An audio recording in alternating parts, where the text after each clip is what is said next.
Ons aanbod als partner is klaar. De denkoefening is afgerond. We zijn klaar voor de eerste bestelling van onze klanten.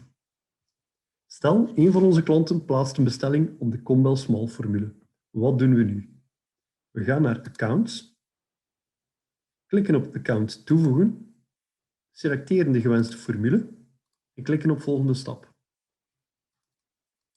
We geven de gewenste domeinnaam op. Hiermee registreren we geen domeinnaam, we maken louter een hostingpakket aan. Dit kan rechtstreeks op de domeinnaam of rechtstreeks op een subdomeinnaam. We kiezen een FTP of SSH-wachtwoord en eventueel een gebruiker die rechten heeft op dit pakket.